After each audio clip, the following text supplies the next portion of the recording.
babies. Rob Dibble, Coach Dailey, UConn women's basketball over there meeting and greeting some people. We were going to, squash the sports menu, but now we got some time, Kurt. I'm just going to rattle it off. Sports menu tonight brought to you by Up and Smoke and Cromwell, the best place to get a cigar and the closest place to get a cigar next to the Traveler'S Championship. Tonight, we have got some Yankees baseball against the Seattle Mariners. That starts at 6:25 right after this show with the pregame, and followed by that 7:05 first pitch. And don't forget, tomorrow, keep up with the Traveler'S Championship all weekend long. Mike Crispino, Bob Joyce will have updates live from TPC River Highlands starting tomorrow morning. Joining us now, host of the show, Rob Dibble. Oh, I thought you were going to introduce Chris Dailey. And also, UConn women's basketball greatest coach associate head coach, Chris Dailey. How you doing, Coach? I'm doing great. Can't you be like executive vice head coach or Can't something we put by now? President next to your name? No, my title's good.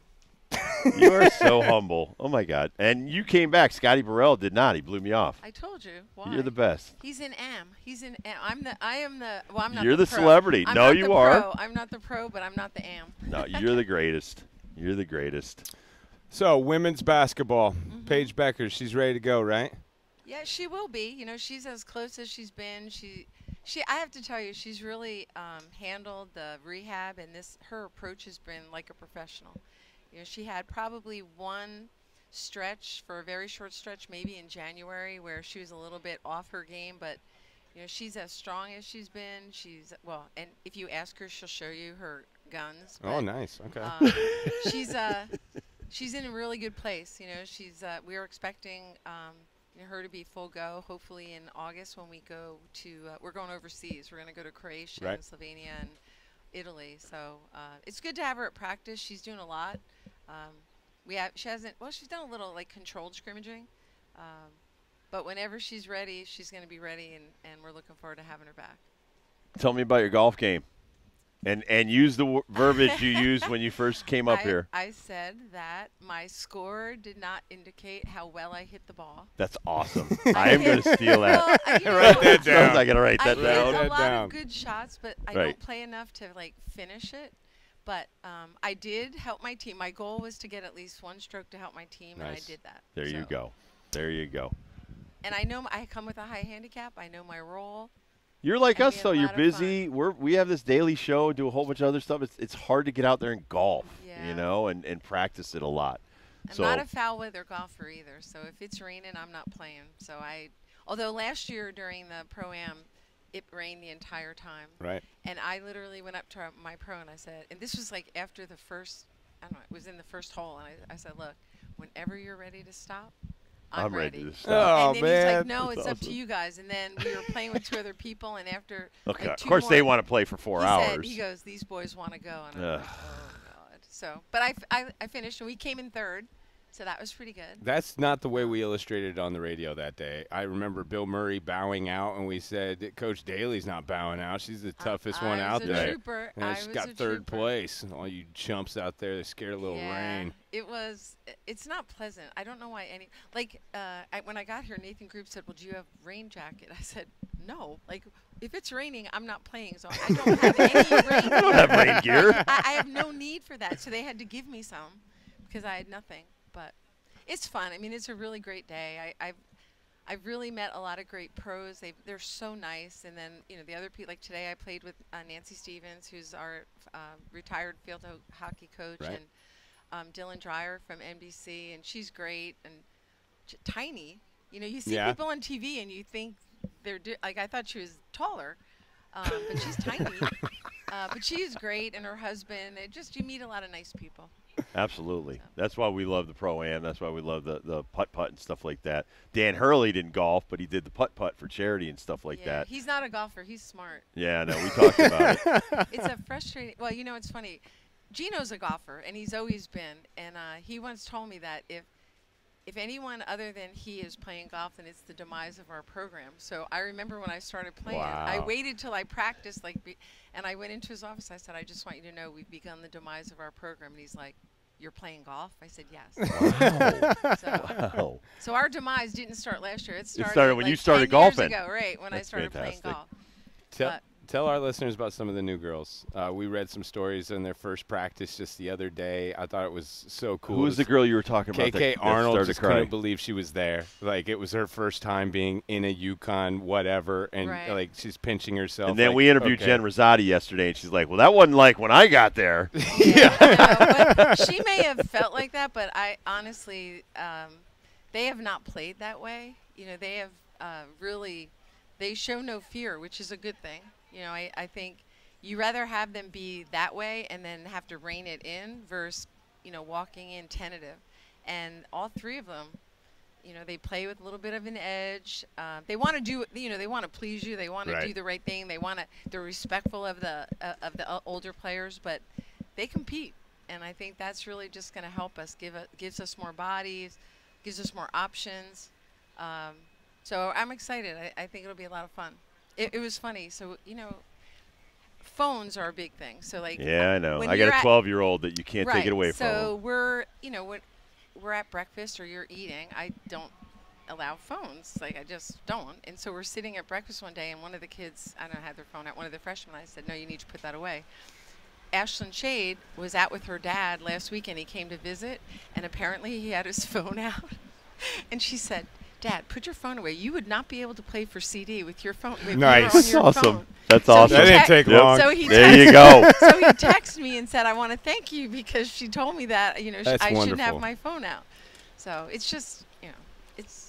What are some of those? Like, I had a coach, on time you're late. That was the thing that I still live with to this Right. day. You got to be 15 minutes early. I tell my kids that. No phones. Like, Right. what are some other CD rules, that some of the basics that you have to do if you want to be on this You program? know, we try not to say that we have rules. We have a standard. You know, we have a UConn standard. Nice. And one of those, like, for instance, you know, when you walk onto the bus, you say hello to the bus driver. You know, when you greet people when you get on the plane, you say please and thank you. You know, all we're doing is reinforcing what their parents have already taught them. And, you know, just because they're in college and just because they're at UConn you don't forget everything that you do that's supposed to be the right thing.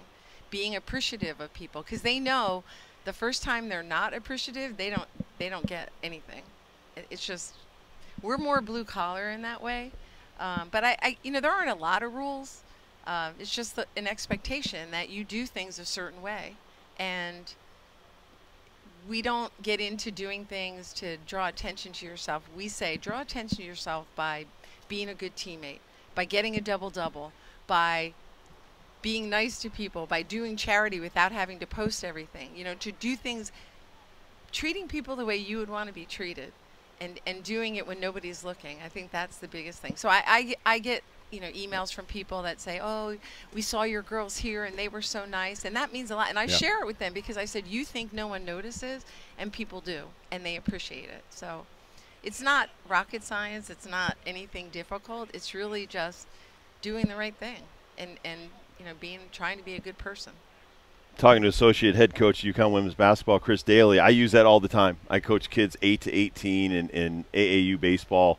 And I use things that Gino says all the time. He's like, listen, coaches are Not looking last night's quote, I hope. No, never. No, I'm going to never. use that tomorrow in my speech. Yeah, I wouldn't use But he that talks quote. about, he watches his players, how they interact with their family, how they come out of a game that they're up 30. Do they still cheer for the people on the court, or are they just sitting there, you know, thinking about, you know what, I only have 10 points in this game and I'm worried about my stat line, things like that, and just you guys are genuine. And you want genuine people that play for you. And I tell my kids that all the time. I mean, one of my greatest kids so far in the last 5 years I've been coaching, these AAU kids, he got a full academic scholarship to Lincoln University. Oh, wow. And this is a kid 5 years ago didn't want to play baseball anymore. Right. Wow. Didn't want to pitch. He's going as a pitcher. I mean, I was able to get him more confident and more positive through a lot of these things. That, hey, listen, the way you treat your teammates right now, you're not going to college. You know, the way you do a certain amount of things, you're not going anywhere. And now by 18 years old, now he's better with the 12-year-olds. Now my kids come back, they want to coach my camps. They come back, they want to work with the younger kids. I think that's more so than building baseball players or basketball players. We're trying to build better people. And I learned that from you and Gino. You guys are amazing at what you do. It's more like reminding them of what Right. they already know. You know, sometimes And I've said, like, I don't know who you talk to or look. I don't know who you roll your eyes at, but it's not me. You know, like that just. And I think they just like. Right. They become that 18-year-old. So it's a growing period. It's and that's one of the best things about my job. You know, we get them when they're 18. You get to see their growth and that those aha moments where they get it. And then, you know, fast forward, I went to see Sue Bird's jersey retirement. I was there for that. And you get to see that the course of her career and how she's celebrated in Seattle and how she's handled herself. And one of the things I'm proudest of, like when I watch the WNBA, our players still run off the court. Mm-hmm. I mean, that's a little thing, but it separates you. And that's another way. How do you separate yourself without drawing attention? Like, you draw attention in a positive way, run off the court. Like, Stewie had the game winner. She slapped 5, and then she ran off the court. And I think that's important. You know, My favorite thing that you guys always do, too, a girl goes down, the whole team goes over and picks her up. That's my favorite thing that you guys do every time. I've been watching 30 years of UConn women's basketball. Yeah. They never, like, leave one of their teammates on the ground. Yeah. So, you know, that's the kind of stuff that sticks with you. I mean, there's other things that I make them do that they don't carry on with. We talk to a lot of your girls. They talk about you all. They love you. Yeah, they talk about you a lot. We talk to Ashley Battle. We talk to all your girls. They love you. I'll tell you, the thing was, like, Sue Bird, she was here doing something. And her biggest complaint was that when we would go to an event, I would make them dress up, and she had to wear stockings. She has, to this day, 20-some years later, not gotten over that. If that's the worst thing in your life that you ever did, you had to go through, wear an appropriate outfit. But she brings it up. She was at the Connecticut Forum this year, and somebody told me I was like, Sue, get over it. Really, there are worse things than stockings. Yep. So it's just fun, you know, and that's the best part. You know, after they graduate, and then you can have a different relation. You know, it's like your parents when they're raising you. It's one way, and then when you're past that, you can have more of a friend relationship. That's a lot of fun. What do you think about the popularity right now of women's basketball? I feel like I ask every person that's involved with women's basketball this last year, with the social media presence that a lot of these student athletes have, with the way the WNBA typically is keeping a lot of these females in college and promoting that personal brand and your guys' brand and everyone else's. I feel like we're about to hit a golden age where it's just the talent pool is going to be so rich, but really the popularity and like the personalities and the brands are now becoming household names to where there was only a handful back in Sue Bird's day. Well, I think I don't know that women's sports as a whole, and certainly women's basketball, I don't know that it's ever been more popular than it is now.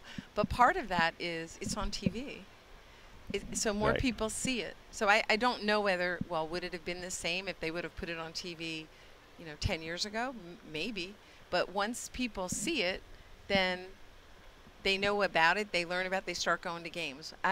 Once they go to games, they become regular fans and they follow. Certainly our fans from Connecticut follow our players, and then they, like the Connecticut Sun, you know, they have a great following, whether they have any of our players or not. They happen to have 2 this year, but I just think the more people see, the more they get exposed to it. They get exposed to the stories and to the personalities and to the level of play. Provided the level of play stays where it is, then I think that's a big part of the growth of women's basketball.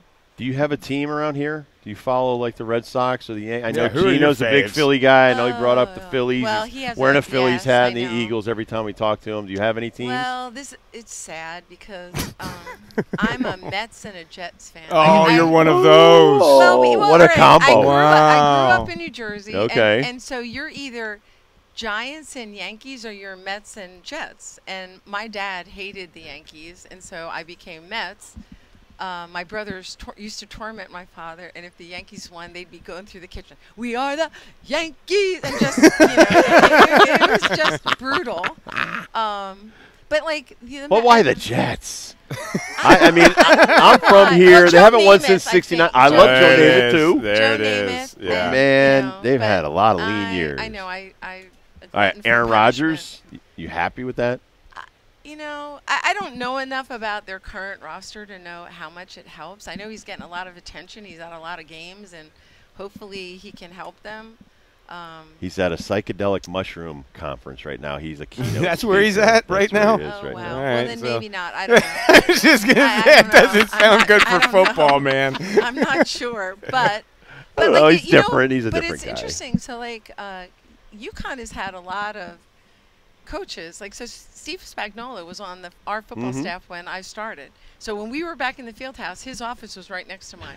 Him, Tom Jackson. So I root for him. Right. You know, individually, I always root for him. But yeah, Jets and like the Mets. Jets and Mets. Okay, here's my story with the Mets.